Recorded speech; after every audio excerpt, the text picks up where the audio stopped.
Hey guys, Ivan here, and in today's video we got a couple of very interesting bodybuilding updates. The first one is from Nick Walker at 303 pounds.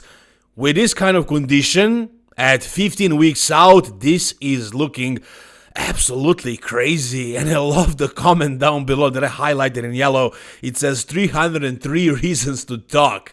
And you can also see my comment there. I said legs look a lot bigger for sure, and that is the main thing that I'm noticing in this physique update. Nick's legs absolutely do look improved, significantly improved. And it's not just the adductors. The adductors are looking absolutely sick, that's for sure. But it's also the outer head, the sweep, the lateral head. I think he definitely did improve the legs quite a bit. Finally. I don't know what did he do. I'm not gonna talk about you know what in this video. I mean, it did cross my mind because that's just what I'm focused on lately, but I'm gonna try to move away from that. I already started talking about it, but yeah, I mean, it crossed my mind, but no, I don't think it is. I mean, we'll see once he's actually on the stage whether the striations will be there in his legs. But even if somebody doesn't have the craziest cross striations, it doesn't have to mean anything. Maybe that's just genetic. I don't know, guys. But the progress Nick made in a short time period, I gotta say, like, I don't think I expected him to grow his legs this much in this time. But, you know, that's Nick Walker. Like, he has been growing really rapidly ever since he burst into the scene. If he puts his mind and if he works hard on improving something, he usually does improve that. And, you know, it finally happened with his legs. Like, when he started the career, I mean, his professional career, like, his chest was really lacking, his back was lacking as well, and he improved those two body parts significantly. I mean, they're still, I guess, not his strongest body parts, not like his arms, for example, but you can barely even notice it. I'm pretty sure if you didn't know who Nick was before, like 2021, I don't think you would ever notice that his chest and his back were a weak body part. I think he progressed into the point where they're just, you know, perfectly balanced with everything. Now, the legs, they were a little bit more tricky because of his structural flaw. I'm talking about the bone structure, so his legs are a bit shorter compared to his upper body, and also the length of the femur bone as well. It's also a little bit short. And also his vastus lateralis, the outer sweep, is inserted a little bit too low. So that was what was limiting him all this time. It's not like his legs were not thick, like they were really big, really round.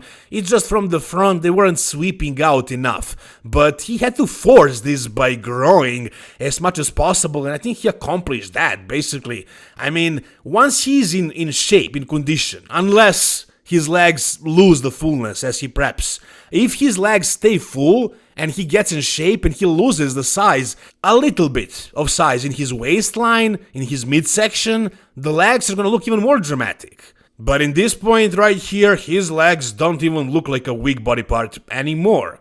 And then the upper body, man, like, he is freaking massive. Like, the legs are huge, but the upper body is matching. I mean, I would never say that his legs are dominant, but they are really big, and the upper body is not bigger. So I think this is basically a perfect balance of upper to lower body. And guys, once again, he is 303 pounds right here at 15 weeks out in pretty solid condition.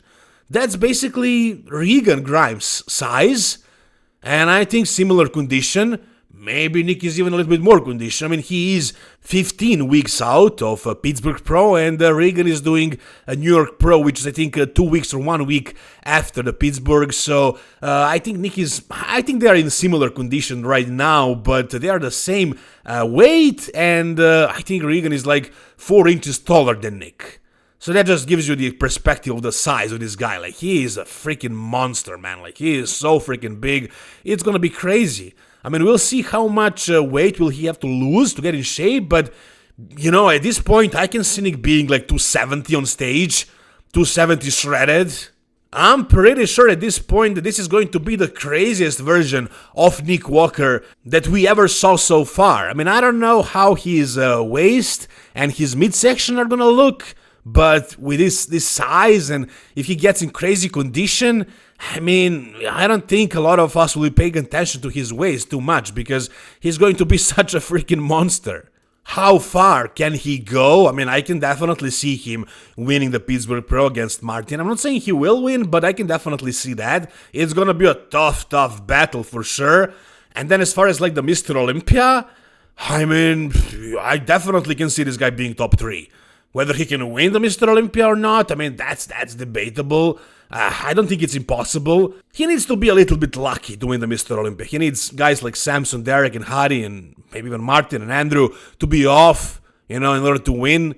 But is that going to happen? Are all of these guys going to be off? No. So if I was to make a bet, I would say he can probably be 3rd, best case scenario. But if he can be in top 3 or even top 5, I think the differences between these guys in the top 5 are so minor that, like, if he can place that high, he can even win. So I don't think that's out of the question. Yeah, not the most aesthetic guy by far, but one of the freakiest, if not the freakiest guy. Just wait, guys. I can't wait to see him finally dialed in once he gets in crazy condition and shows us that he actually perfected the posing and the midsection control. Man, that can be a really freaking crazy, impressive, insane package. And how far can it go? I guess we'll have to find out, but I think anything is possible, honestly. Whatever you guys think, tell me down below. Before we move on to the next update, I gotta show you the ISO H1 protein by Hostile Supplements. You can find it on the Hostile Supplements website. There is the link down below in the description of this video. Just click on it, go over there, choose your flavor, and make sure to use the code EVEN10 for a 10% discount. That's how you can support me, guys, and also get yourself some really high quality protein isolate. Alright, now, at 4.5 weeks out of the Arnold Classic, we got a full physique update from Derek Lunsford, and I gotta say, I love this. I love the fact that Derek is not hiding his physique. He's showing us everything as he is prepping for the Arnold Classic 2025, which is not something he used to do before the Mr. Olympia. He would hide away usually and just show up on that day and try to surprise us. It didn't work that well last year for him or for Hadi. On the other hand, you had Samson Dauda, who was showing us physique updates every day, every week, and who even competed at 2 weeks out of the Mr. Olympia. And you have guys like Martin Fitzwater, who were also very transparent, and those guys actually did much better than the guys who were hiding away. So maybe Derek is changing his strategy as far as that. Now, as far as his look right now, man, he is looking good. He is looking crazy thick right now. As you can see, he is blasting full, super round. As far as the legs, they are looking okay right now. They're not looking as full, as big as they are in the off-season, but they're holding on pretty well.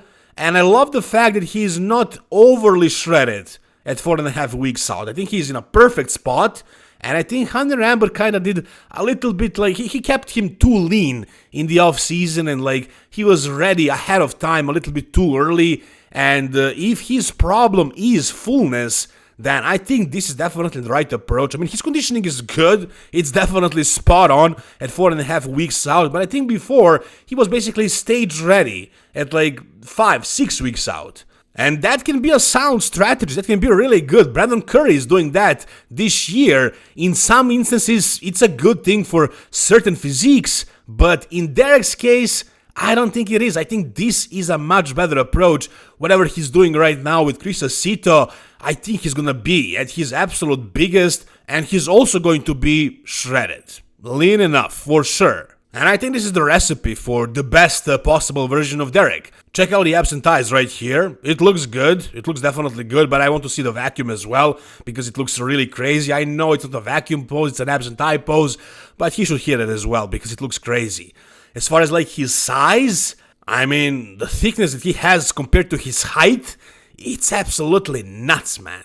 Now, can he win the Arnold Classic against Samson Dauda? I think it's possible. I don't think it's going to be an easy job for Samson. Can Andrew Jack beat Derek, as some people predict he will? I don't think so. Based on what I'm seeing right here, I don't think so. I think Derek's got this. At least a second spot, but I can definitely see him winning as well. I wouldn't bet on him. I would still bet on Samson, but it seems like we're going to see the best version of Derek as of yet. I mean, we don't know that. We'll see once he steps on the stage. But at this point, this looks really promising. And with this back, with this conditioning, with the conditioning that he will bring in his lower body from behind, the glutes and hamstrings, with the freaking size of the guy overall, like for his frame, pound for pound, he is incredibly massive. This is going to be really dangerous. Like, I don't know. I don't know if I think that Samson can win this, really. I know that he probably will, but man, Derek seems to be bringing something really good. I really like what I'm seeing right here. I'm just really curious to see how much of his legs will actually remain as he gets completely shredded. And I think at this point, at 4.5 weeks out with this conditioning, they're holding on pretty well. And I think this abs and thigh shot looks much better. I don't know if this is the work of Chris Cormier, but I think he definitely changed it a lot. Like here, he basically opened up his lats the way he was doing it in the vacuum pose, but he's still crunching on the abs, and the abs are actually looking much thicker, much more prominent. And he's opening up the legs nicely. He's not holding them. He's not keeping his feet forward like he did at Mr. Olympia. I think this is a so much improved abs and thighs. I'm pretty sure Chris Cormier helped him get to this point. And yeah, this is definitely looking a lot better. So whatever we see at the Arnold Classic, I am pretty sure that it's going to be the best version of Derek so far. But Samson is also going to bring his absolute best. I'm pretty sure about that. If that happens, I still think Samson has a better chance because of his size, his height. But if Samson is not on 110%, man, anything can happen. Like, Derek can win this for sure. I think it's going to be a very tight battle between these two guys. What do you guys think? Tell me down below. Alright, finally, we got a physique update from Keone Pearson at, I think, 4th week mark after he started his push phase. Now, what him and his coach Patrick too are doing is the strategy I really like. I never tried it that way, but I'm gonna try it for sure after my next show. So after the show, after the Mr. Olympia, I think Keone went off of everything. He just kept test in, and that's it. And he tapered it down slowly. And in the end, he ended up at a TRT dose. He kept that for a while, and after that, after his blood work was perfect and he was healthy and recovered, that's when he started pushing again. And this is him after like 4 weeks of pushing, and he is absolutely starting to look like a freaking monster, honestly. Like, this guy is like, I'm talking about how big Derek is for his frame, but Keone is not far behind, even though he is still within the weight cap of the 212. I think he's actually below the weight cap. I don't think he will be after this year. I think this year he's going to reach the cap. It's going to be probably difficult for him to make the weight. But yeah, like, he is one of the best bodybuilders in the world for sure. I mean, structurally, like pound for pound, arguably the best bodybuilder right now. Such a freak, man. If you ask me, the best 212 bodybuilder of all time, better than Flex Lewis for sure. Like, and this right now, man, this is looking insane. Yeah, he's a shorter guy, but let's try to ignore that. Like, him just standing here, it looks absolutely nuts. Now, one thing that I haven't seen anybody talk about, I'm curious if any of you guys noticed this as well, but maybe you know, Keone actually announced that he was going to do the gyno surgery. He did have a little bit of a gyno. It was barely noticeable, but he knew it was there, so he decided to get rid of it. And apparently he did it because take a look at his right nipple. There is an indentation in the area of his nipple, and there's definitely no gyno, zero gyno.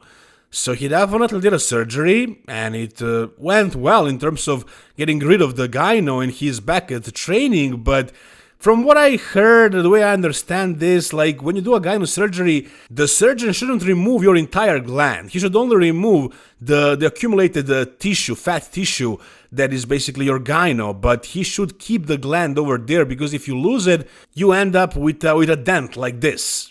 And, you know, I guess it's better than having a gyno, but it still doesn't look very good. I mean, hopefully this is, maybe that's not what happened. Maybe it's just, you know, maybe like some scarring after the surgery and it's gonna go away, and that area of his chest is gonna fill out again and it's gonna look normal. But right here, it doesn't look very good. I hope that's not it. I hope he didn't ruin his physique by doing this. I mean, Keone's physique is pretty much perfect. Aside from that diastasis in his abs, the separation of the abs in the middle. Other than that, I mean, as long as he's hitting the vacuum, his physique is pretty much perfect. And, you know, he did have some gyno, but it was barely noticeable. You can see it right here. I mean, it was present. If you paid attention to it, you would see it. It was obviously there. It was small, but it was visible, which is still not a good thing. You should not have any gyno. It's definitely better to do a surgery as long as it's visible. But the surgery must be done the right way. As far as I know, if they remove the gland, your gyno will never come back, but you end up with a dent, you know, a dead nipple. However, if they leave it, your gyno can come back and you don't have to do a surgery again. But if you pay attention to it and you control it, you should be fine. I mean, some guys are prone to accumulating gyno even if they take the right anti-estrogens or receptor blockers like Nolvadex. I mean, even if you try your best, you still might form some gyno. But in Keone's case, I think it was better for him to do a surgery every couple of years, if that happens, than to, you know, remove the whole gland and end up with a dent like that. Because he is one of the best bodybuilders in the world right now. Now, again, I hope I'm wrong. I hope this is something else. Maybe this is something else. But I've seen this happen and it looks like that. But again, I could be wrong. You guys tell me whatever you think in the comment section down below. If you guys enjoyed this video, give it a thumbs up. For more content like this, guys, stay tuned to this channel, subscribe. See you soon, guys. All the best and bye-bye.